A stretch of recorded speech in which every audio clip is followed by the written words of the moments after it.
Sir হঠাৎ করে pulse রেটটা ড্রপ করতে শুরু করলো। ইনজেকশন। দেখেই আমি আপনাকে ডাকলাম। Is anything wrong sir? Yes, মনে হচ্ছে ব্যাপারটা অর্গান ফেলিওর দিকে এগোচ্ছে, এই ভয়টা আমি পাচ্ছিলাম। তারপর ওনার ছেলে যেভাবে অডিট হয়ে রয়েছে, কথাটা জানলে তো।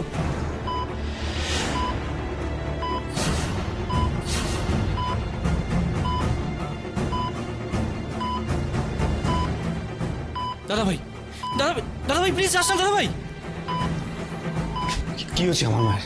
হ্যাঁ, বাইরে ওরা সবাই কি বলছিল যে আমার মায়ের আরো শরীর খারাপ হচ্ছে?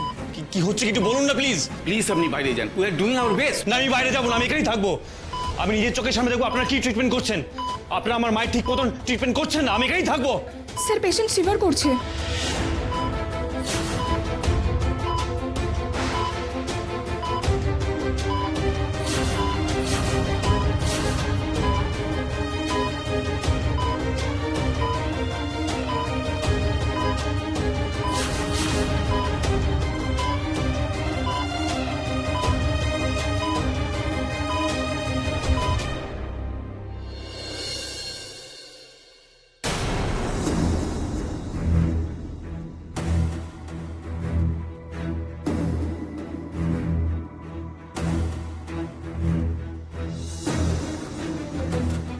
আপনি কোথায় গেছিলে? কিন্তু আমি বুঝতে পারছি না বন্ধু, তুমি তো ছিলে আউট হাউসে, কি করে জানলে যে দুধের মধ্যে বিষ মেশানো ছিল? বলো, চুপ করে থেকো না, বলো বলো।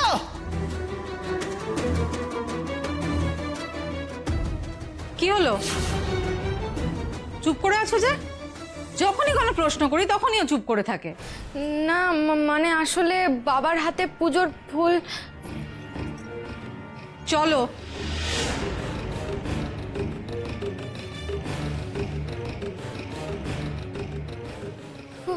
কোথায়? বাড়ির ভেতরে চলো। তোমাকে এখানে আর থাকতে হবে না। না না, আমি বাড়ির ভেতরে যেতে পারবো না। আমার যে বাড়ির ভেতর যাওয়া বারণ। ঠাম্মির নির্দেশ, তোমাকে অত শত ভাবতে হবে না, চলো।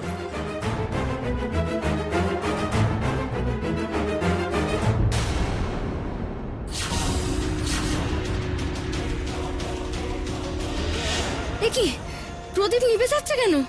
তবে কি কোনো বিপদ আসতে চলেছে?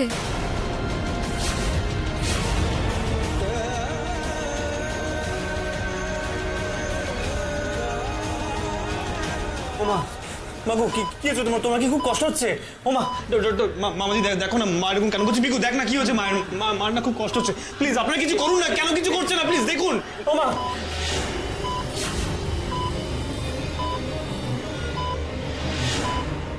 মাগো, মা না না দাঁড়া।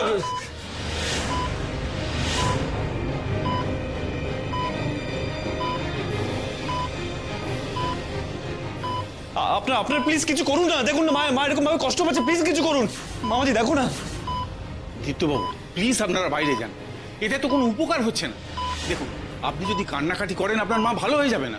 আমাদের চেষ্টাটা করতে দিন প্লিজ, না হলে আমাদের ট্রিটমেন্টের অসুবিধে হচ্ছে। না আমি যাবো না।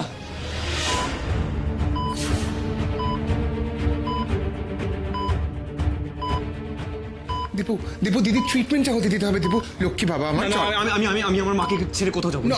আমি যাবো না, কোথাও যাবো না, আমি আমার মাকে ছেড়ে কোথাও যাবো না, বলছি তো। লক্ষ্মী বাবা, আমি যাবো না। লেটস গো বাবা, লক্ষ্মী শোনা আমার, চলো।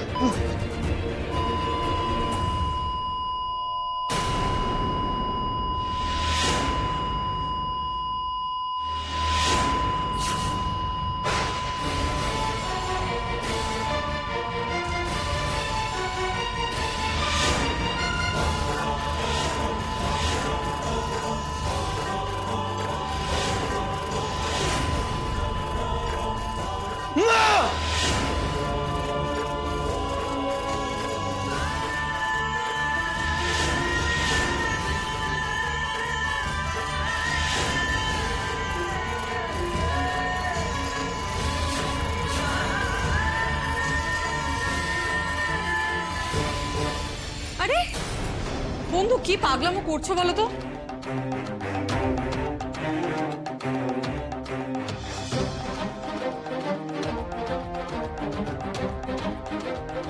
ঠাম্মি বাড়ির ভেতরে ডাকছে, চলো বলছি। না না, চলে গেলে যে হবে না, প্রদীপ নিভে গেলে যে সর্বনাশ হয়ে যাবে।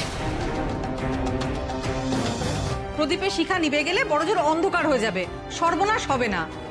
ও বুঝেছি, তুমি অন্ধকারে ভয় পাও তাই না, যে পোকামাকড় ঢুকে আসবে। না না, সেসব কিছু নয়। আমি যে এই প্রদীপটা তৃপ্তবাবুর মায়ের মঙ্গল কামনার জন্য জ্বেলেছিলাম, কিন্তু প্রদীপ নিভু নিভু হয়ে যাচ্ছে, যে ভালো লক্ষণ নয়। তাহলে তাহলে ওনার মায়ের কিছু হয়নি তো?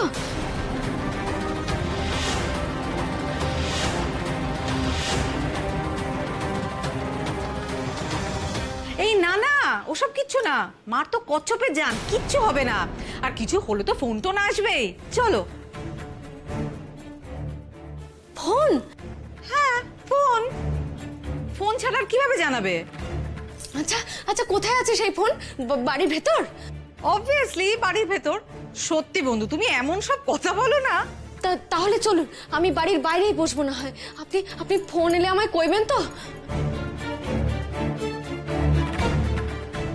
উফ, ফোন যখন আসার আসবে, এখন চলো তুমি।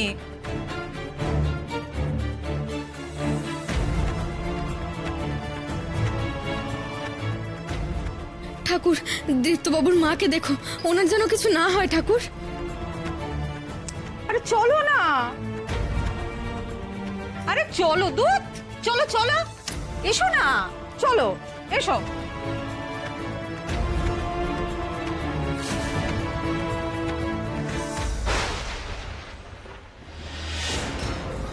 ও মা, মাগো, মা, ও মা, মা, মা, মা, এই তো আমি তোমার দীপু।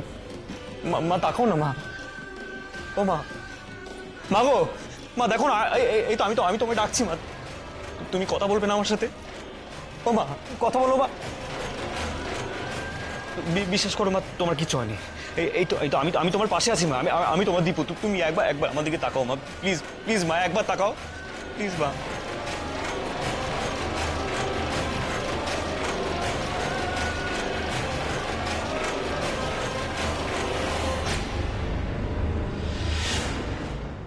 তাকাও মা, তোমার কিচ্ছু হয়নি, বিশ্বাস করো, তোমার কিচ্ছু হয়নি।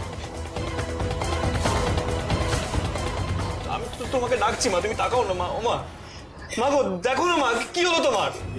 মা, ও মা, আমি তোমাকে এতবার করে ডাকছি, তুমি তাকাবে না? বলো মামু, মামু, ও মা, আগো শুনছো না কেন মা? আপনি পালেন না কেন? বলুন আপনি কেন পালেন না? আপনি আমার মাকে বাঁচাতে, বলুন, উত্তর দিন আমাকে, বলুন। দেখুন আমার মা ছাড়া আমার কেউ না। আপনি প্লিজ একটু বুঝুন না, আপনি কিছু একটা করুন প্লিজ। দেখুন আপনি প্লিজ করুন না কিছু একটা। আপনি একটু বুঝুন। দেখুন এইভাবে তো আমরা হাল ছেড়ে দিতে পারি না, আপনার মাকে বাঁচাতে হবে। শুনুন প্লিজ প্লিজ, আপনি একটু শান্ত হন, বাইরে যান, আমাদের ব্যাপারটা হ্যান্ডেল করতে দিন। দেখুন সময় কিন্তু এগিয়ে যাচ্ছে, আর পরিস্থিতি যখন নিয়ন্ত্রণের বাইরে চলে যাবে তখন হাজার চেষ্টা করলে আমাদের কিছু করার থাকবে না। আপনার মাকে ভালো করে চেক করতে হবে তো। শুনুন শুনুন, আপনি যেটা ভাবছেন অ্যাকচুয়ালি সেটাই হয়েছে। আমি যাচ্ছি, আমি এক্ষুনি বাড়ি যাচ্ছি। প্লিজ একটু মাকে দেখুন না, যে করে প্লিজ, আমি আপনাকে রিকোয়েস্ট করছি। আমরা আছি তো। ইনজেকশন রেডি করুন।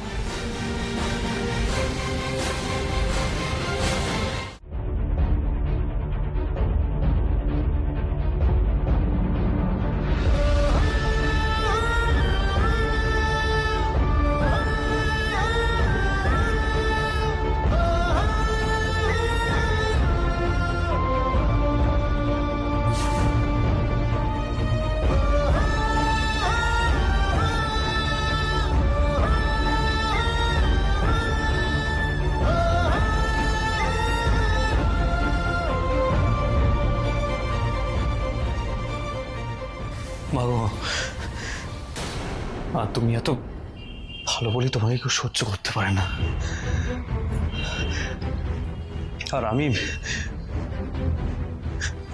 তোমায় সব থেকে বেশি ভালোবাসি তো, তাই সেটা সবাই ভালো চোখে নেয় না মা।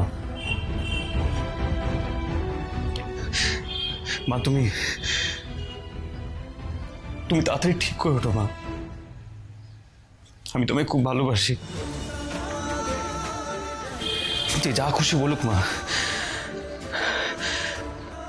তুমি একদিকে আর আর পৃথিবী একদিকে থাক। মা, মা তুমি অন্তত আমার মায়ের মতন ছেড়ে চলে যেও না আমাকে, প্লিজ প্লিজ মা।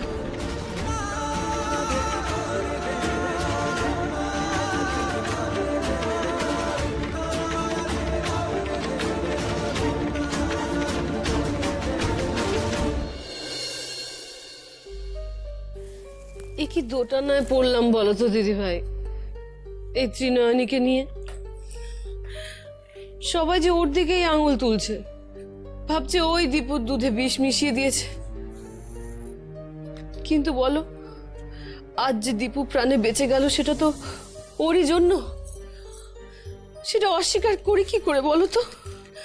ও যদি ছুটতে ছুটতে এসে খবরটা না দিত, তাহলে আমরা কি কেউ জানতে পারতাম যে ওই দুধে বিষ মেশানো আছে? অবশ্য কনফিউশনটা আরো বাড়িয়ে দিল দিদি, ওই বিষাক্ত দুধটা নিজে খেয়ে নিয়ে।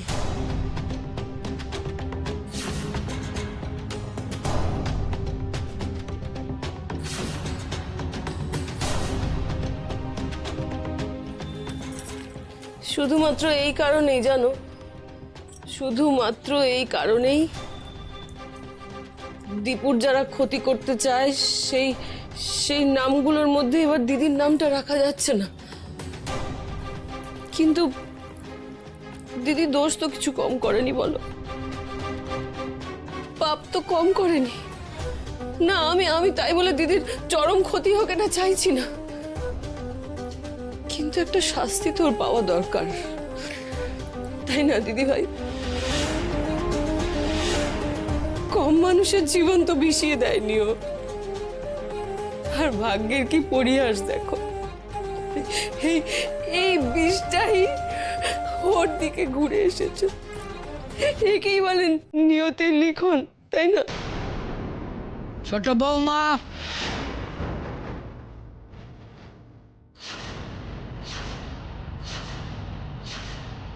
ছি ছি ছি, তুমি কি মানুষ? একটা মানুষ জমে মানুষের লড়াই করছে আর তুমি তার মৃত্যু কামনা করছো? ছি! না না না মা, আমি দিদির মৃত্যু কামনা করিনি তো। চুপ করো তুমি, আমি কি কিছু শুনিনি ভেবেছো? অসভ্য মেয়ে, তোমার লজ্জা করে না? অবশ্য লজ্জা করবে কি করে? বেহায়াপনার সীমাটা তুমি পার করে দিয়েছো। তা নইলে ওই ছাই পাঁশগুলো শাশুড়ি ভাসুরের সামনে গিলতে পারতে না। নিজের জীবনটাকে গুছিয়ে উঠতে পারো না, অথচ সারা জীবন তুমি বড় বৌমাকে হিংসা করে এসেছো। দিদিকে হিংসে করে আমি কি পাবো বলুন? পাবে না, পাবে না। এমনিতেই তো তোমার পাওয়ার কিচ্ছু নেই। মানুষ কখন হিংসা করে জানো? শুধু অপ্রাপ্তি থেকে করে। তোমার জীবনে তো প্রাপ্তির খাতা শূন্য।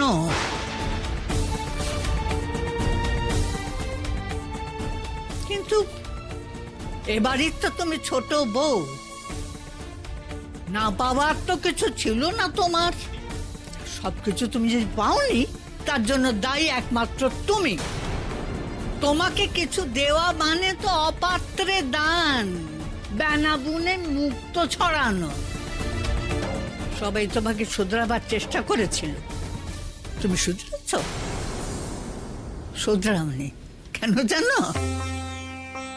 তুমি মানুষটাই আসলে গোলমেলে। তা নইলে তুমি বড় বৌমার মৃত্যু কামনা করতে পারতে না। শুনে রাখো ছোট বৌমা, হিংসে করে কোনো লাভ হয় না। তুমি তো কিছুই করতে পারোনি, অথচ তোমারই চোখের সামনে বড় বৌমা ড্যাং ড্যাং করে সুন্দর করে সংসার করেছে। আর সেইটা দেখে দেখে হিংসা করে তুমি বেপরোয়া থেকে আরো বেপরোয়া হয়েছ। অগোছালো জীবন কাটাতে শুরু ওই তো ওই জিনিসটাই তো তোমার সর্বনাশ। এই নেশাতে তোমার নিজের জীবন শেষ করেছো, আর আমাদের জীবনটাও অতিষ্ঠ করে তুলছো। শুধুমাত্র তোমারই জন্যে আমাদের সকলের মাথা কাটা যায়, লোকে কান্নাকানি করে। বসু পরিবারের বউ মাতাল। ঠিক কোন সাহসে এটা নিয়ে তুমি ঘরে ঢুকেছ? কল্পনা ছিল সতী লক্ষ্মী, স্বামী সন্তান সংসার ছাড়া সে আর কিছু জানতো না, আর কিছু করতো না। তোমার মতো বাজে মেয়ের কোনো যোগ্যতা নেই ওর সামনে দাঁড়াবার।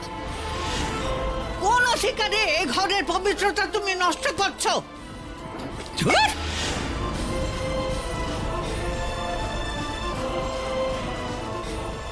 দেখছো, হ্যাঁ, সারাদিন নেশায় বুঁদ হয়ে থাকলে কিছু দেখা যায় না, না জীবন না সম্পর্ক। তাই তো বাড়িতে কেউ তোমাকে পছন্দ করে না। আসলে কি জানো তো, এবারের সুখ সমৃদ্ধি তোমার চোখের বিষ, কারণ এতে তোমার কোনো ভূমিকা নেই। কেউ তোমাকে অংশ নিতে ডাকেও না, তাই তুমি চাও এবারের পরিবেশ বিষিয়ে যাক। বড় বৌমার সুখের সংসার তছনছ হয়ে যাক। আমি বুঝি না ভেবেছ? দিবা রাত্র তুমি বড় বৌমার সুখে নজর দিচ্ছ, প্রতিনিয়ত তুমি অভিসম্পাত করছো। এসব আপনি কি বলছেন মা? ঠিকই বলছি।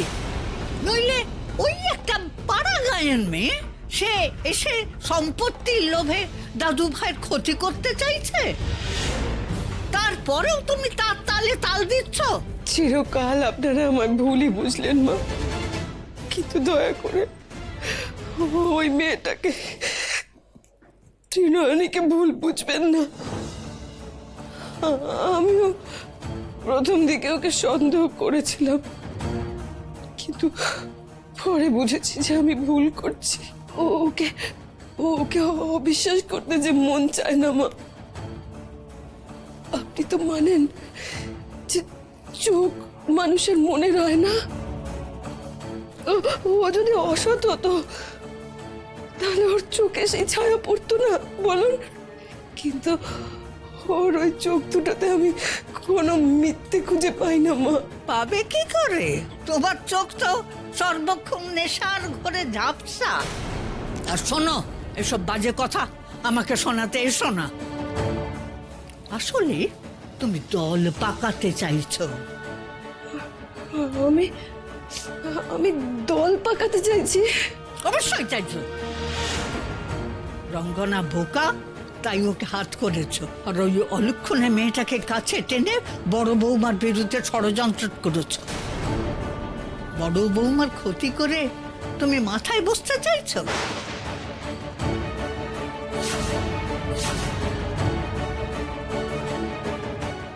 কান খুলে শুনে রাখো, আমি বেঁচে থাকতে বড় বৌমার ক্ষতি আমি কাউকে করতে দেব না। ভুল করছেন মা, অনেকদিন আগেই তো দিদি আমাকে এই সংসার থেকে একেবারে আলাদা করে দিয়েছে। আমি তো একাই, দাদা দয়া করে থাকতে দিয়েছেন বলে একটা কোণে পড়ে থাকি। একা থাকার অভ্যেস হয়ে গেছে আমার মা, দল পাকানোর কোনো ইচ্ছে আমার নেই। মিথ্যে কথা। সাধ্যে আছে সে তো স্পষ্টই বুঝতে পারছি, কিন্তু সাধ থাকলেও দল পাকানো সার্থক হবে না তোমার। দল যাতে ভেঙে যায় তার ব্যবস্থাটা আমি করব। রঙ্গনাকে তোমার কাছ থেকে আমি সরিয়ে আনবো। আর ওই মেয়েটা দেখো গুরুদেব কি বলেন, ও যদি দাদু ভাইয়ের রক্ষা কবচ না হয় তাহলে এমনিতেই তো ঠাঁই হবে না এই বাড়িতে। তুমি একাই থাকবে। এই ধরনের মেয়েরা চিরকাল একাই থাকে আর অন্যকে হিংসা করে। তোমার চোখের সামনে সুখে ঘর করবে আবার বড় বৌমা। কিচ্ছু হবে না তার, কিচ্ছু হবে না। তুমি দেখে নিও, সে ফিরে আসবে। তুমি যতই অমঙ্গল কামনা করো তার, ওর কিচ্ছু হবে না, আমি বলে রাখলুম। তোমাদের অভিশাপ কাজ করবে না।